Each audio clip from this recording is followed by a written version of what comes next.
Okay, so your the piece you wrote, How to Position for the Bitcoin Boom, we'll put it in the show notes. We will recommend everyone goes and reads it. Some won't. They'll listen to you explain it here. What was the background to this being kind of your comeback piece? Yeah, it certainly was. Well, the background is for the last 4 or 5 years, I had severe insomnia. Like I really struggled to sleep. I would have nights of 3, 4, 5 hours, and I'm not a person who is just genetically fine with that. Like I really need 8, and so it made it so that I couldn't read books anymore. Like I didn't finish a book in the last 4 years. I couldn't write anymore. I just couldn't I couldn't remember names. Like it was just, in so many ways. Like I actually did a panel in DC. I was at a conference, and this is pretty recently, and I just blacked out. I mean, I just for like somebody asked me a question, and in the middle of my answer, I just blanked out, and I didn't know what to say anymore. So yeah, all those kind of things were just putting everything on hold, and I had to figure it out. And I've always been hesitant to take like traditional medication because I always worry that it's just going to kind of cover up the problem, and then before you know it, you're 10 years ahead, and the problem's worse, the underlying problem. So I tried a lot of things, and eventually I one of the major things that really helped is a treatment I did last December, and I think, had I not done that, I think this report might not exist today. I might not have been able to write it. But it was the wildest thing that ever happened to me, and it weirdly has some ties with Bitcoin. As actually, are you going to tell us? Yeah. I think I'm ready. It's been 6 months now. I had a lot of time to think about it, and the reason why I want to share is that the treatment I did is. Not in my case, like my life was not on the line, but I know of many people where it is potentially a lifesaver. And just to kind of cut to the chase, I did an Ibogaine retreat. So Ibogaine is that's an addiction. Is that the thing they use for the addictions? Yes. Is that the thing where you like face all your demons? It's like ayahuasca kind of thing, but it defeats every addiction. It is known to be extremely effective against treatment-resistant addictions, yes. So, for example, with me in the cohort, there were 2 addicts who had been 20-year plus. One was 20-year plus, the other 15 years, heavy addiction to opioids. So, yeah, there's alcoholics who do it. There's people who are addicted to cocaine who do it, and who are able to, not only does it help you quit, but part of what makes it possible is that the withdrawal period shrinks to about 1 or 2 days, down from, I think with heroin, it's over 30 days of just like excruciating pains and things like that. Do you know about this? Yeah, I have heard a little bit about it. I don't know very much. But isn't well, you're going to explain it, but sure. I've heard the process is horrendous. Like when you go through it, it's like it's, you don't you go into some like hallucination for like 24 hours and face your demons?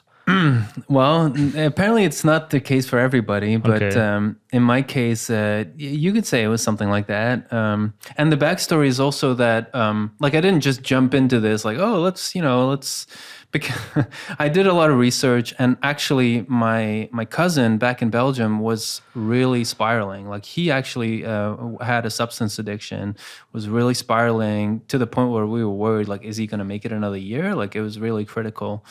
And so we found a clinic for him in Europe, and so he, in a way, did it first, and kind of similar to what you're saying, like very intense, difficult experience, and then he felt incredible after, and he had a streak of 9 months just straight clean, which had not happened in, I mean, probably over a decade.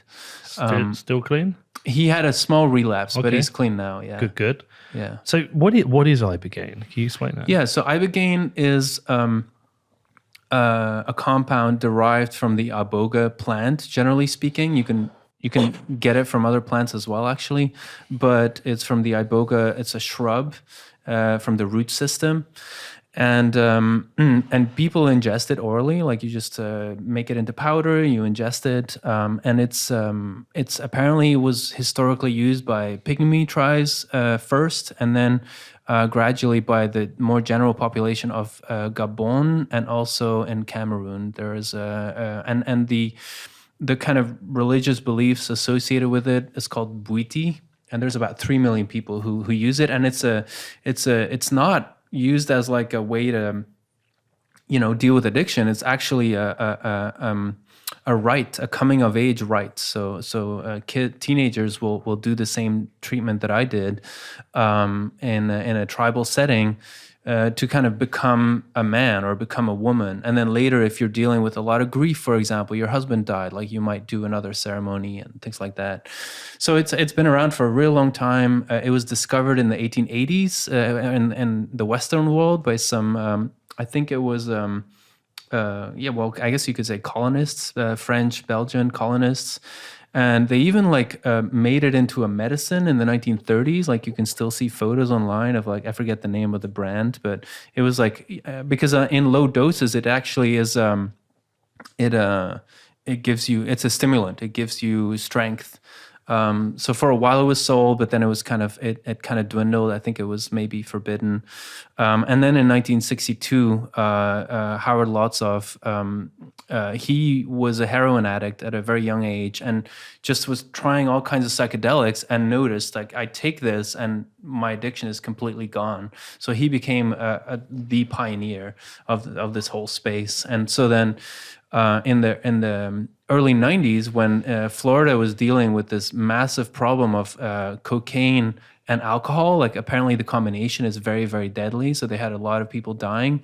They started seeing that Ibogaine was very powerful against that. And so that's how slowly in the Western world it started being used.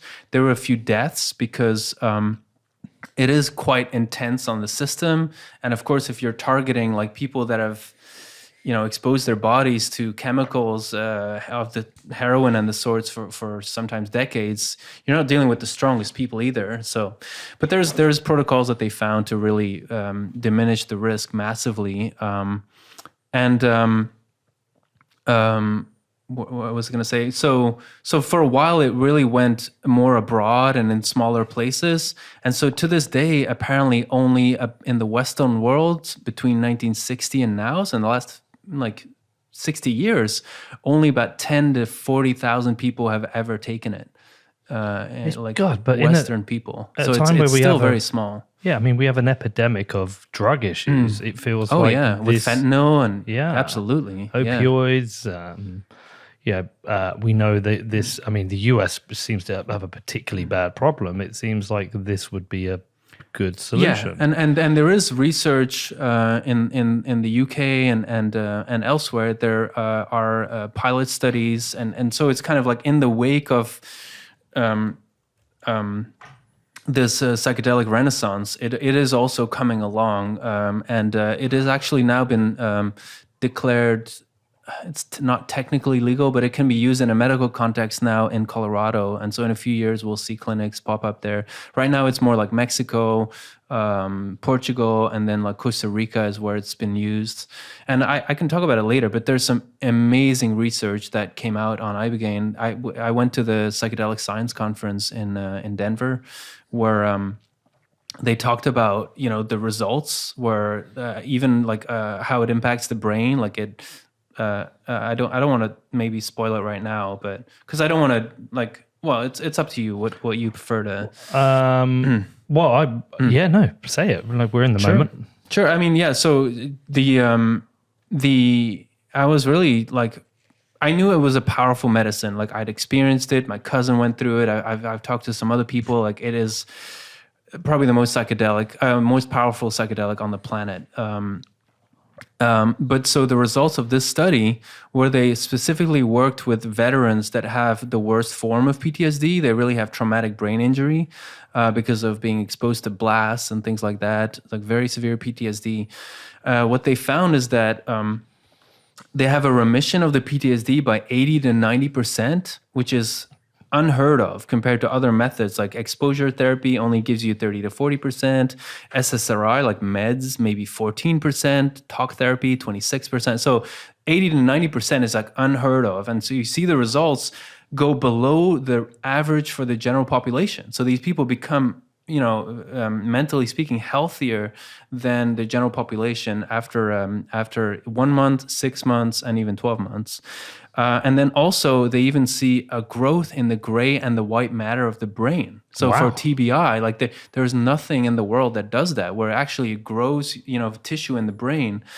And then also you can measure brain age, like just like your body can age at a certain rate, depending on what you do with it, your brain as well has a certain age.